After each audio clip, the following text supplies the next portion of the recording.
Hi there, I'm your host, John Ivison. I'm joined as usual by Andrew Balfour, who is Managing Partner at Rubicon Strategies, and Marcella Munro, who is a Principal at Macmillan Vantage. Hi, guys. Hi. It's all kind of quiet on the federal scene, but provincially things seem to be happening.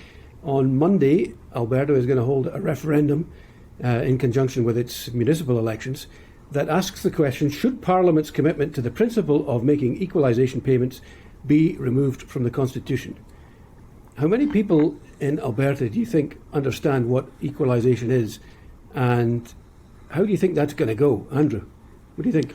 Well, I mean, no. Most people in Canada don't know what equalization is. Like, it isn't, let's just be clear, it's not something that a provincial government pays. It's a federal program funded by federal income. Albertans get the exact same rate, call it, as every other Canadian. And because they have a higher average income than other provinces, they get less. Like, it's not, Justin Trudeau's not stealing money from Jason Kenney, although that's how he likes to try and portray it. But this is a financial agreement, but it's really hardball politics, Marcella, right? I mean, you've worked in Alberta. It's a constant grievance, but really people don't get it, I don't think, right? No, of course not. It would be hardball politics if, one, Jason Kenney had any popularity left, and two, if anyone in Alberta was worried enough about this when they've got much bigger problems there, the healthcare crisis in play, the fact that the oil and gas industry globally is transitioning, and the provincial government doesn't really have a plan for that. So, I think the hopes of this was to give Jason Kenney and his government a bigger stick to beat Ottawa with. But interesting to me is that while the Premier seems super excited about this referendum, when he announced it during the campaign and when he had talked about it last year, he's sort of not campaigning for it right now, or at least he hasn't been very vocal. And I think part of that is because he's so deeply unpopular. He really wants this referendum to pass so that, again, he has this big stick to beat Ottawa with. But I think they're fearful that if he champions it, that will just be the signal that voters need to vote against it because they don't like him. Right. I mean, it's kind of hard to claim impoverishment when you're $11 billion better off than you were at the time of your budget, thanks to high natural gas prices and high oil prices. I think, though, while the equalisation thing is a bit of a red herring for Alberta, there is a sense in most provinces that there needs to be some kind of realignment between federal finances and provincial finances. The Parliamentary Budget Office, when it looked at this issue this year, suggested that while federal finances are sustainable, in many provinces they're unsustainable, in large measure because healthcare costs are rising quicker than the economic growth. Andrew, do you think there's a case to be made for a renegotiation of the Canada Health Transfer, for example, or the Canada Social Transfer?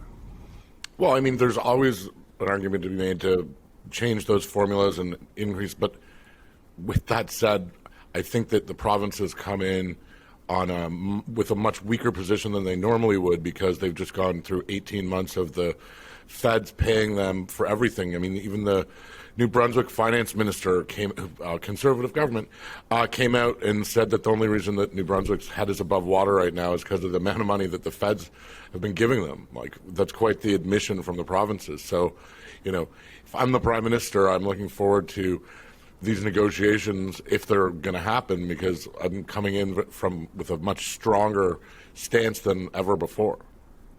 Marcella? Yeah, no, I think that Andrew's right on this. Listen, we're a federation. And so that means that these formulas, that the transfers we make to one another to protect a national standard and quality of life are always an ongoing discussion. They have been since the day the Confederation was birthed, right? And so I don't think there's any doubt that these things need to be looked at from time to time. But I do think, and we know this, right, the national government still has the biggest ability to tax and to spend. We saw that clearly through the pandemic. That's not going to change no matter how much the provinces want to yell at Ottawa. They're still going to be the biggest income tax gatherer and spreader of money in the country. And so I think the provinces in this case need to be a little bit careful what they ask for, because, Ottawa can start to encroach on some of their very beloved provincial powers if they're not careful. Well, I was going to bring that up because in the federal election, while Erin O'Toole had promised 60 billion over 10 years, most of it back-end loaded in health transfers, Justin Trudeau promised, I think, 4.5 billion in mental health funding, 6 billion to reduce wait lists, and 3 billion for new family doctors. But crucially, he wanted to have a say in how that money was spent, and he wanted to verify that it was spent on what it had been earmarked for.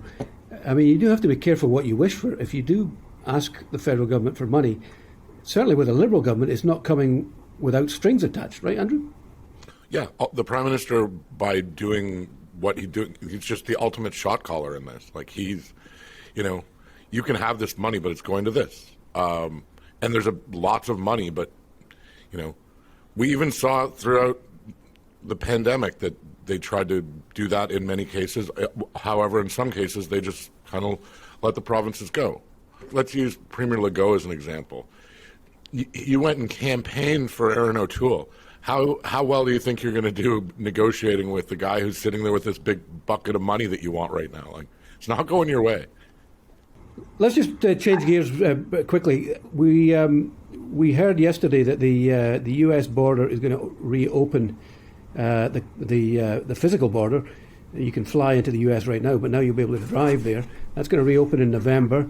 Ontario is now talking about relaxing some more restrictions. Marcella, do you think that life is returning to some level of normality now in most of the country? It's kind of creeping into normality. Look, I think we still have to be paying close attention to pandemic numbers, obviously. Actually, I'm working from home today, partly because one of my young colleagues got COVID, and so we've all had to be tested again, right? So there's kind of a new normal that we have, but it doesn't mean that this thing is over yet.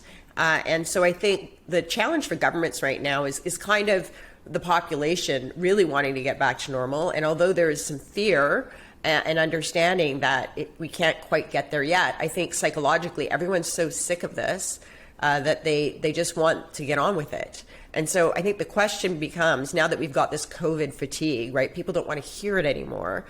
What can governments of any political stripe or any level, like what can they actually say to people to try and keep us on the path of safety while we return to normal? So for example, like the mask mandate situation, right? So we're seeing a lot more people go indoor to dine and to go to activities.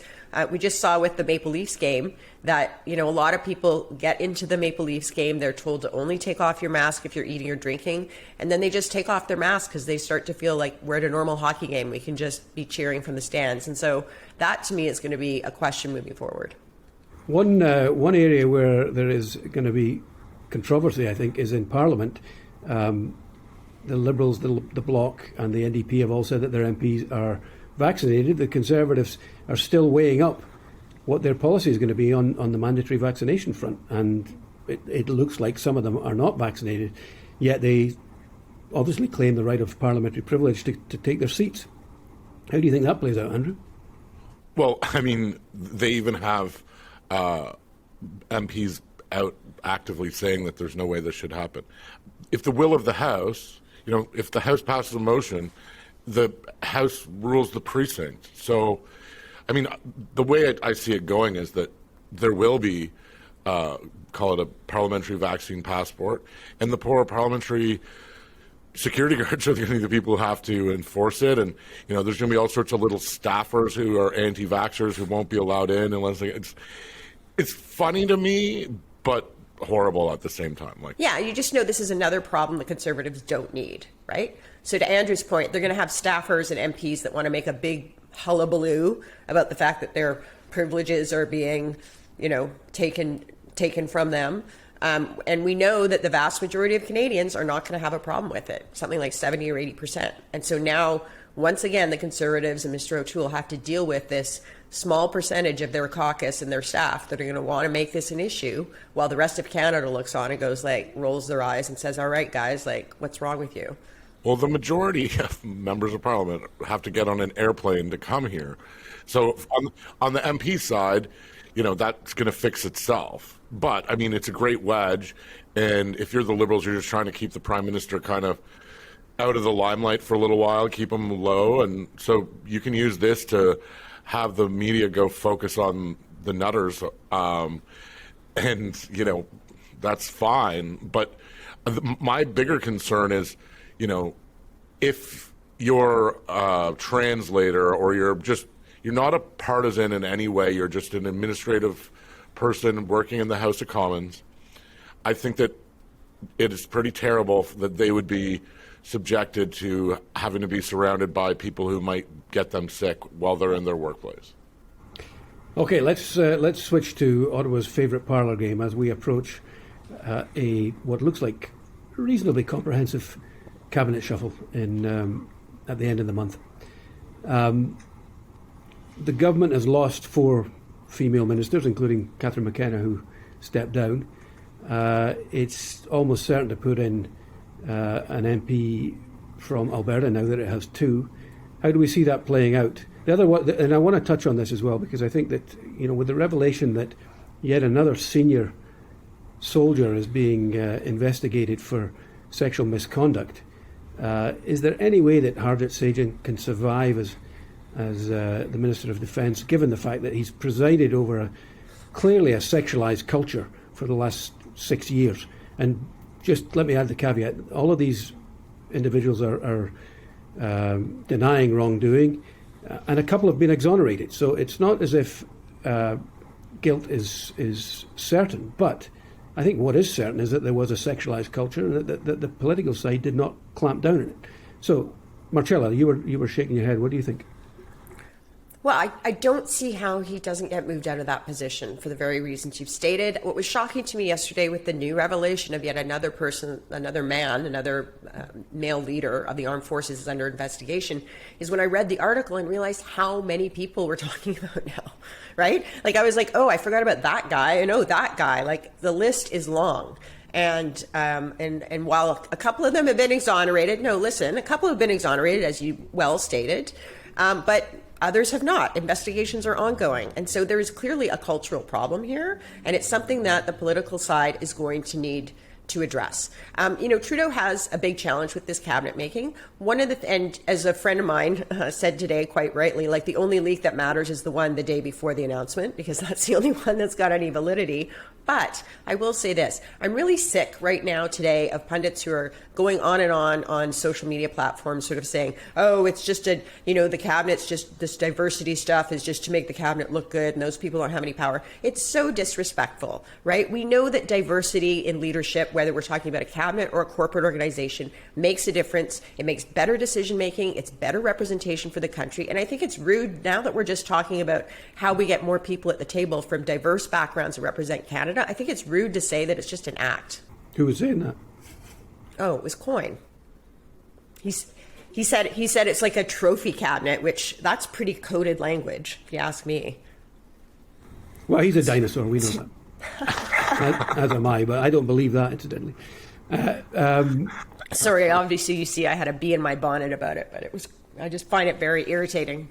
What do you think? So, I think it's clear there's going to be gender balance. So if you've lost 4 female cabinet ministers, does it mean a bigger cabinet? So he's been Prime Minister for 6 years. There's been 2 people who have removed themselves from cabinet, and they've only ever removed 2 people from cabinet. So if history teaches us anything, that everyone who's in cabinet will stay in cabinet. To your earlier question about Minister Sajjan, there's no way he stays there, and I bet he wouldn't want to stay there anyways. And I can't imagine anyone wanting that job. If the Prime Minister offered any one of us that job, you'd say no.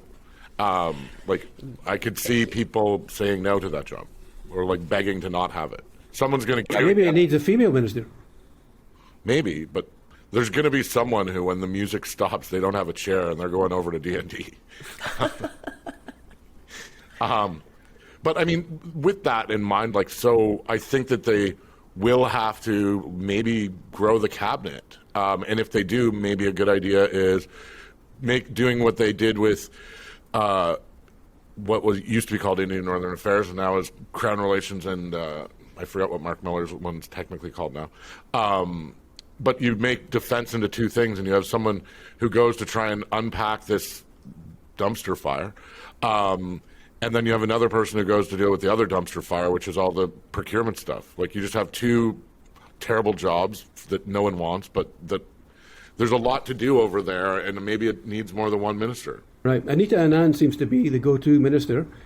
She looks like in line for promotion, and I think Melanie Joly probably, and maybe even Pablo Rodriguez, who were all in the kind of inner circle. What about Paddy Hajdu at Health, Marcella? We've got a couple of minutes. Well, I mean, I think she's, if I'm the Prime Minister, that might be the one person that I wouldn't move, right? Because we're not, again, to the start of this conversation, right? We're not quite through the end of this pandemic. And so I'm sure she's exhausted and she's kind of had it. But if I were him, I would beg her for another year until we can really see, the end of this line. Because she has done a good job, and because we know health is an enormous portfolio to get your arms around quickly. I think she's done a passable job, and I don't know what else we can expect right now. But what wouldn't be passable is you stick a new minister there and they spend, 6-8 months trying to get their arms around it? Like, I just feel like at this point in the pandemic, that would probably not be a great move. I would look at it a different way, but at this point in the pandemic, given that most of these things go down in the provinces, what does Health Canada have left to do? Like, they have to approve a vaccine for children, but there's not, I'm sure that if anyone in the minister's office heard me saying this, they'd be like, are you kidding me? I'm sure there's a lot to do around the pandemic, but the biggest part of dealing with the pandemic is past if you're the Minister of Health. We hope. We're going to have to wrap it up there with apologies to our old friend Andrew Coyne, who is not really a dinosaur. I was only joking. Hi, Andrew. We'll speak to you all again next week. Cheers.